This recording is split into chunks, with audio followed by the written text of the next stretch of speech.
A paz do Senhor, meus queridos e amados irmãos em Cristo Jesus. Estamos para mais uma pré-aula do Sistema Virtual do setor do bairro Mapim, que nós temos aqui como pastor responsável do setor, o pastor Ismael Nazário, juntamente com a sua digníssima esposa e irmã Luzia. E nós temos aqui também como superintendente da Escola Bíblica Dominical, evangelista Valmir, também juntamente com o evangelista Lauro. Eu sou o professor Claudines Santos, estarei discorrendo com vocês importante, que é o assunto da lição de número 11. Despertemos, pois, para a vinda do grande rei. O textual nos diz assim, ó: vigiai, pois, porque não sabeis a que hora há de vir o vosso Senhor. Isso está em Mateus, no capítulo 24 e verso 42. A verdade prática nos diz assim: Jesus pode voltar a qualquer momento, por isso devemos estar preparados. Muito bem, queridos, antes de entrar aqui dentro do conteúdo da lição, eu gostaria que você pegasse aqui o seu papel, o seu lápis, a sua caneta, porque eu estarei citando várias referências bíblicas que não consta aqui na lição, mas por fim estará te ajudando como subsídio teológico para a sustentabilidade da tese a qual estarei narrando aqui, tá ok? Muito bem. Conforme os costumes orientais acerca do casamento, a festa realizava-se especialmente à noite e podia durar vários dias, dependendo das possibilidades dos noivos. A celebração começava quando o noivo e com alguns amigos ia na casa da noiva para trazê-la à casa dos pais do noivo. E terminada as formalidades do ato descrito em Ruth, no capítulo 4, os noivos e o seu cortejo seguiam festivamente para a casa do noivo e tinha o início a festa nupcial. Agora acrescida, ou seja, os parentes que convidavam para as bodas, os convidados eles precisavam estar devidamente vestidos e providos de lâmpadas para afugentar a escuridão. Caso o cortejo tardasse, era preciso mais azeite para manter as lamparinas acesas durante todo o percurso. Chegando ao local das bodas, os convidados entraram e a porta principal era fechada. Era como se deve ser o santo no lugar santo íntimo da família. Jesus ele preferiu esta parábola para ensinar aos discípulos as ricas lições concernentes aos fatos da sua vinda. Para estarmos preparados, precisamos estar cheios do Espírito Santo, simbolizando pelo azeite nas candeias, enquanto esperamos o noivo celestial. Mas quando nós olhamos aqui, querido, para o tópico primeiro da nossa lição, interpretando a parábola das 10 virgens. Ora, queridos e amados irmãos em Cristo Jesus, aqui nós vimos o reino dos céus será semelhante às 10 virgens. Segundo tópico, duas classes de virgens, muito bem. E o terceiro aqui, queridos, que é representado o azeite, ou seja, a chegada do noivo, e assim vai. Muito bem, vamos aqui para o tópico 2. Nós vamos olhar aqui para o aspecto do tópico número 1, porque a linguagem é figurada, porém a mensagem é literal. Jesus queria ensinar aos seus discípulos a sempre a presença e a necessidade de cada crente estar preparados para a vinda de Cristo. Vigiai, porque não sabeis em que dia e nem a hora em que o Filho do Homem há de vir. Como está em Mateus, no capítulo 25 e do verso 13. Também olhamos para todo esse aspecto também para o verso 24 e 42. Mas há integrantes do cortejo, ao motivo da noiva, eram 10 virgens do relato da parábola. Segundo costumes daquele tempo, esse total podia variar-se segundo a literatura judaica da época. De igual modo, o cortejo do noivo, na linguagem figurada da Bíblia, o número 10 tem a ver com a integridade e a totalidade e a completeza Olha que coisa interessante. Isto é vinculado à ordem do ponto de vista divino. Olha que coisa maravilhosa. Então nós vemos aqui duas classes de crentes, como está em Mateus no capítulo 25 e do verso 2, 4 até o verso 8. Olha que coisa interessante. É que, olha, o ensino de Jesus na parábola em apreço revela as 10 virgens, dois tipos de crentes em relação à volta do Senhor.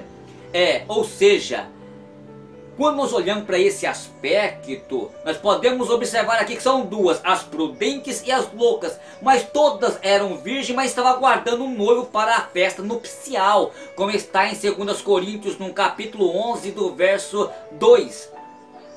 Todas estavam igualmente vestidas e levavam consigo a mesma classe de lâmpada, porém o esposo tardou-se, e aí se percebeu a diferença entre as 5 das virgens, faltavam um azeite para as lâmpadas.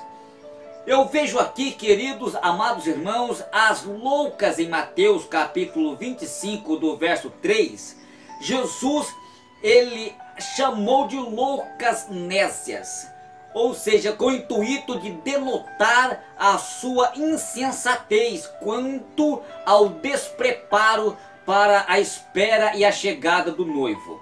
Elas representavam aqueles crentes que viviam descuidados, sem vida e vigor espiritual. Ou seja, os tais fazem pouco caso das responsabilidades espirituais como filhos e como servos de Deus, como um coração, quanto à oração. E quando nós olhamos aqui para Romanos no capítulo 12, versículo 12, como também nós olhamos aqui para 1 Tessalonicenses no capítulo 5, verso 17, e a leitura é sistemática da Bíblia, como nós encontramos também em 2 Timóteo no capítulo 2, verso 15 ao 17, e as missões, como nós olhamos para o cortejo de Ezequiel 3 e 18, olhamos também para todo o aspecto de Mateus capítulo 28 e verso 19 até o verso 20, como também está em Marcos no capítulo 16 e verso 15. O amor fraternal, como também está em 1 Tessalonicenses no capítulo 3 e do verso 12. E em Romanos também no capítulo 12 e do verso 10. Estarei citando essa referência porque não estarei lendo, porque se eu for ler estarei tomando muito tempo aqui nesta aula tão resumida que é a aula do sistema virtual do bairro Mapim, tá ok? Muito bem. Crentes que vivem como as virgens loucas demonstram, primeiro, insensatez. Não se preocupam em viver uma vida santa, ou seja, e nem ser cheios do Espírito Santo de Deus. Por quê? Porque a Bíblia diz no livro de Efésios, no capítulo 5, verso 18, e não vos embriagueis com vinho em que há contenda, mas enchei-vos do Espírito. E esse enchei-vos do Espírito está cheio do Espírito Santo, ou seja, viver uma vida cheia de alegria, da presença e de uma santidade plena diante de Deus. Nós vamos olhar aqui em todos os aspectos também, como também em 1 Tessalonicenses capítulo 5, verso 19, como também em Eclesiastes no capítulo 9 do versículo 8, muito bem.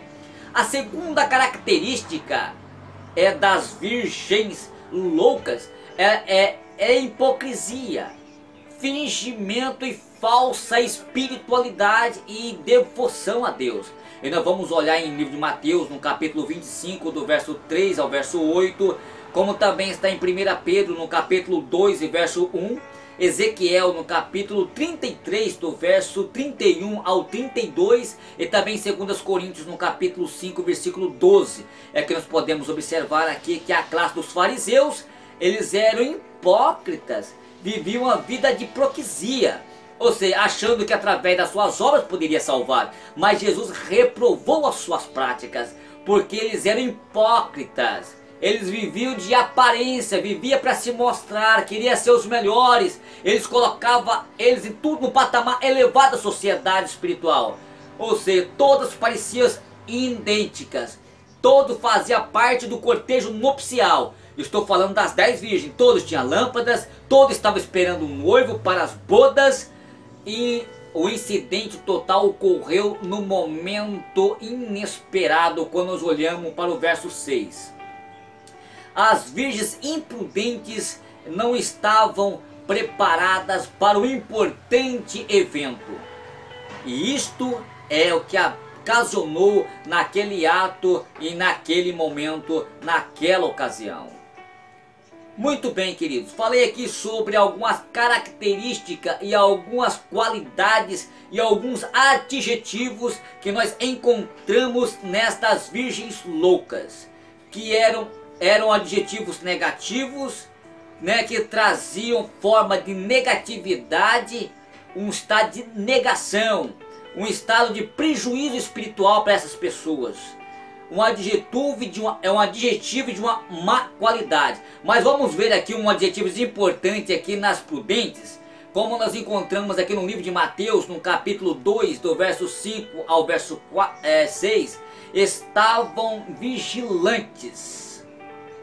As prudentes estavam vigilantes, ou seja, e apercebidas e preparadas. É a providência e a vigilância espiritual do crente à espera da volta do Senhor Jesus. O crente amoroso, fiel, ele espera não primeiramente o acontecimento da volta de Jesus, mas o retorno da pessoa que é a razão do grandioso evento. O Senhor Jesus, que nós podemos observar nele a três qualidades foram demonstradas pelas virgens prudentes, ou seja, prudência, sinceridade e vigilância. Primeiro, prudência, porque elas tinham reserva de azeite, isto é, de combustível suficiente para as lâmpadas manterem acesa, como está no verso 4. Não basta termos lâmpadas das polidas ou brilhantes, mas é preciso estar com elas cheias.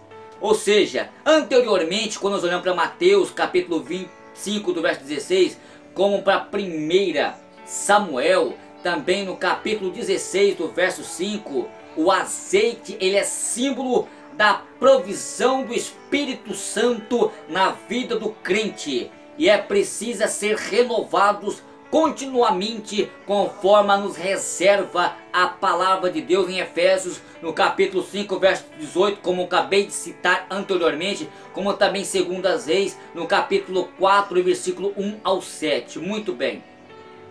Esta aqui é uma das qualidades, de alguns adjetivos que podemos observar na vida das virgens prudentes, que é prudência. E qual que é a outra característica, que é sinceridade?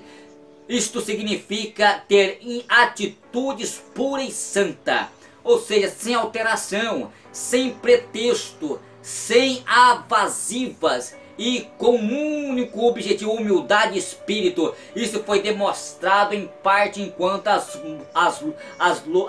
prudentes disseram. As loucas disseram às prudentes, ou seja, nós não podemos dizer, como está em Mateus no capítulo 25 e do verso 9, não pode ser que nós dá do nosso azeite, porque pode faltar a vocês e a nós também. Ora, a vida do cristão tem que sim, sim, não, não, sim, sim e não, não. Passou disso é de procedência maligna. Nós vemos aqui uma qualidade de sinceridade, que é exatamente um adjetivo importante na vista destas virgens prudentes. A terceira característica é vigilância. Contínuo estado de alerta, sensibilidade espiritual e prontidão. Não permitando que as coisas deste mundo e desta vida, mesmo legítima, nos desviam do rumo dos céus, mas que vem nos desviar dos rumos do céu e do supremo ideal da igreja. Uma vez que terminado a carreira aqui, iremos para estar com Ele ali, para sempre, juntamente com o Senhor para sempre. e como está em Mateus no capítulo 25 do verso 13, como está em Romanos no capítulo 13 e do verso 11, como também está em Filipenses no capítulo 3 e do verso de número 13 ao verso 14. Muito bem, queridos, agora eu vou para o tópico de número 2. Tá certo? Vou aqui no tópico número 2 aqui, o arrebatamento é iminente. Muito bem. Eu falei na lição anterior de uma pincelada falando sobre as visões mid, pré e pós, estarei falando agora nesse tópico aqui sobre essas 3 escolas que interpretam o arrebatamento da igreja, as diferentes escolas de interpretação.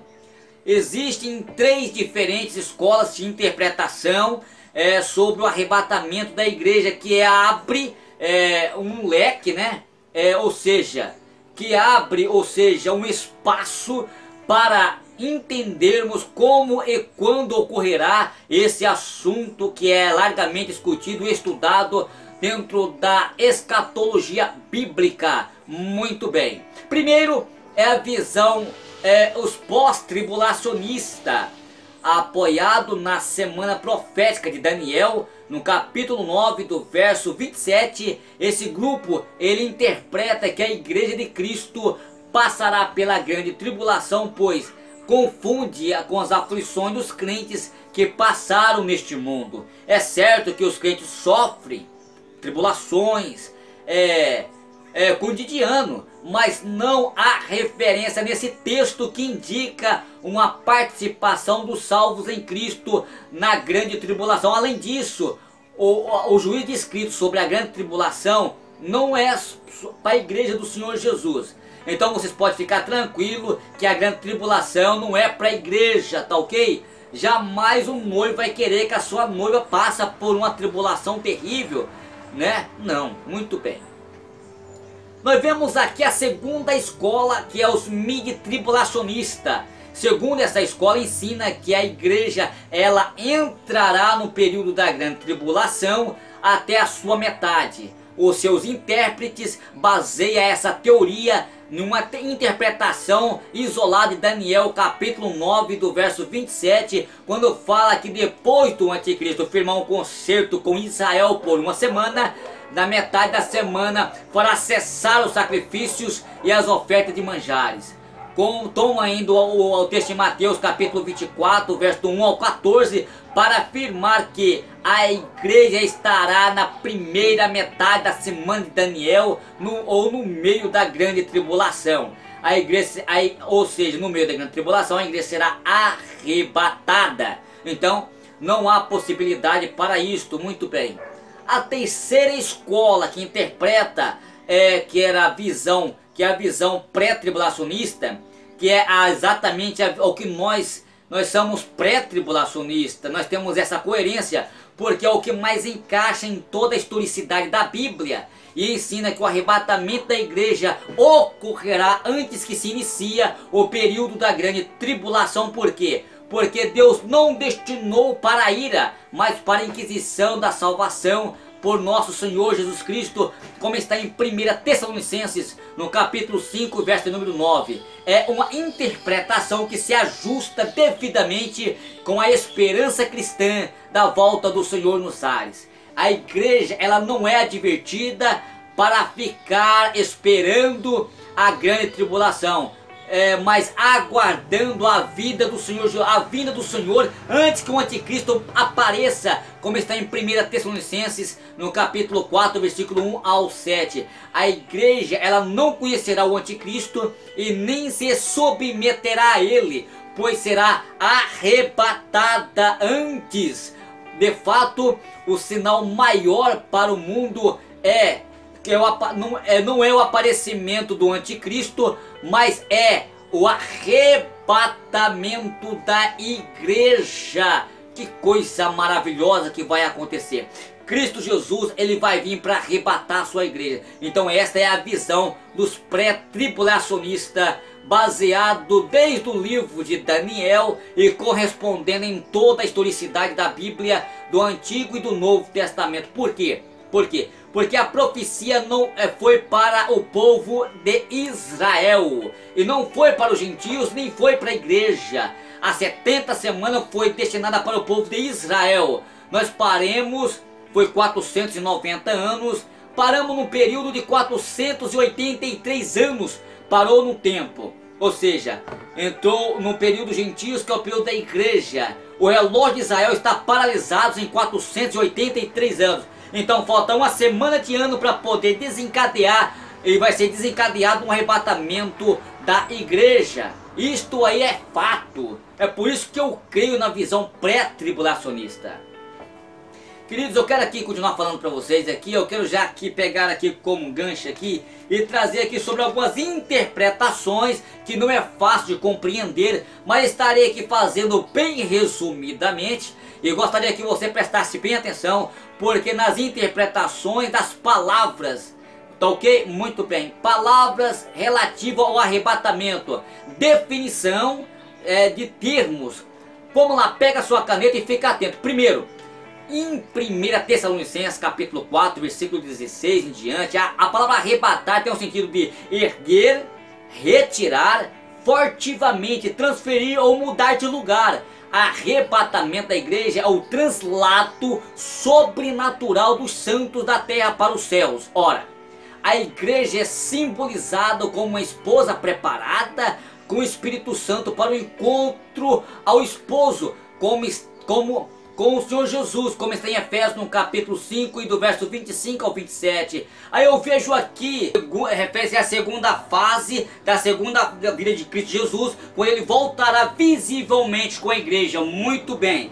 Gostaria que você entendesse e focasse aqui, queridos. É a volta pessoal de Cristo na terra, que acontecerá como uma manifestação visível e gloriosa, como está em 2 Tessalonicenses no capítulo 2 do verso 8. Epifoneia é um termo que é específica à volta de Cristo sobre a terra, de modo mais direto, porque de respeito à sua manifestação pessoal visível ao mundo. Isso vai acontecer na sua segunda fase, quando ele vir com a igreja. Muito bem. A terceira característica é a da diferença entre os dois eventos da segunda vinda de Cristo. Qual é a diferença? Quando ao arrebatamento, Cristo virá sobre as nuvens, como está em 1 Tessalonicenses capítulo 4, versículo 17. E será de modo invisível e repentino, porque virá para os seus santos nos ares. Em relação à manifestação pessoal de Cristo na terra, ele virá nas nuvens de modo visível e com os seus santos, como está em Colossenses no capítulo 3 e do verso 4, e como está em Apocalipse no capítulo 17 e do verso 14. No primeiro evento, ele arrebatará a igreja no abrir e fechar de olhos, como está em 1 Coríntios no capítulo 15 e do verso 52. Esse arrebatamento acontecerá antes que o anticristo venha e instale o seu domínio sobre a terra. O segundo evento da volta de Cristo acontecerá no final da grande tribulação, quando ele virá para aniquilar o domínio do anticristo e para instalar o seu reino milenial, que é por 1000 anos. Muito bem. Então o que acontece aqui? A primeira fase da vinda é visível, vai vir para arrebatar. Muito bem. A segunda, ele vai vir com a igreja para resgatar Israel no final da grande tribulação, porque vai vir um pré-julgamento das nações. E todos aqueles que não aceitaram, não encurvaram, não aceitaram o sinal da besta, e nem encurvaram diante do anticristo, eles estarão juntos com os remanescentes judeus e adentrarão dentro de um reino milenial literal. E todos aqueles que aceitaram o sinal da besta, que se encurvaram e que se aliaram com o falso profeta, serão exterminados com a espada que sai da boca do nosso Senhor Jesus. Aquela pedra caída no pé da estátua representa exatamente Cristo, que vai vir destruindo todos os reinos do mundo e plantando o seu reino milenial. Que coisa extraordinária. Muito bem, o assunto é assim mesmo. o assunto é complexo, o assunto é escatológico, exige estudo de escatologia, mas aqui é só um resumo da escola bíblica dominical. Eu gostaria de continuar aqui falando sobre do tópico 3 da nossa lição, que é uma vida cheia do espírito de santidade. É claro que o crente fiel, ele não é só crer não, exige 3 processos da salvação. O primeiro é justificação, ocorre num ato ali da conversão, que é a aceitação, que é automaticamente, muito bem. E depois segue-se a regeneração e a santificação, né? O crente tem que viver uma vida regenerada, uma vida de santificação, porque sem a santificação ninguém verá Deus. Então precisa ter novidade, precisa de ter frutos, precisa de ter obras. Tiago capítulo 2, versículo 17, que a fé sem as obras é morta. O cristão verdadeiro tem que ter fruto, porque senão é complicado. Mas tem que ter uma vida de regeneração e santificação, que é uma vida contínua em Cristo. Nós temos que viver, nós vivemos aqui uma vida de imperfeição. Eu sou falho, você é falho. Porém, é claro que Jesus não vai vir buscar um povo perfeito, porque não vai encontrar. Mas Ele quer encontrar um povo zeloso, um povo de boas obras, que vive uma vida de santificação na sua presença gloriosa. Aqui no tópico 3, que é vivendo uma vida cheia de santidade. Isso é importante, que nós perseveramos. Nós estamos escolhidos para viver uma vida de perseverança, é uma vida diferente do mundo aqui fora. Nós somos a igreja, independente de qualquer religião, nós somos igreja. Igreja são aquelas pessoas fiéis de determinadas religiões que servem o Senhor com sinceridade e que está, meu querido, na presença de Deus. E é o que eu estou dizendo aqui no tópico de número 2 que eu acabei de citar. E quero aterrissar aqui a participação aqui desta aula e dizendo, queridos, que há alguns elementos especiais que ocorrerão no arrebatamento. Alguns elementos especiais indicam a natureza e o procedimento do arrebatamento da igreja na vinda do Senhor. Porque é surpresa. O arrebatamento não ocorrerá em um instante pré-determinado por qualquer ser humano, mas será repentino. Para nós, os salvos em Cristo, será uma surpresa maravilhosa. Por isso devemos andar vigilante, aguardando com esperança a vinda do Senhor Jesus. Segundo, a invisibilidade. O arrebatamento será invisível para o mundo material. Por quê? Porque os arrebatados serão constituídos somente dos salvos em Cristo, transformados no abrir e fechar de olhos. Terceiro, imaterialidade. A transformação que ocorrerá naquele momento será extraordinário. O que é material se revestirá do imaterial, e o que é corruptível do incorruptível. Os corpos dos salvos serão revestidos de uma espiritualidade e glorificação. Os nossos corpos se caracterizam pela dissolução, velhice e declínio, coisa que é estigma do pecado. O corpo é revestido de uma parte espiritual do ser humano. A morte é despir-se dessa roupagem material, porém, na vinda do Senhor o crente será revestido de uma nova roupagem espiritual. A primeira roupagem material será removida e depois a alma e o espírito serão revestidos pela roupagem espiritual. Que coisa maravilhosa! Queridos, velocidade, o quarto aspecto é velocidade.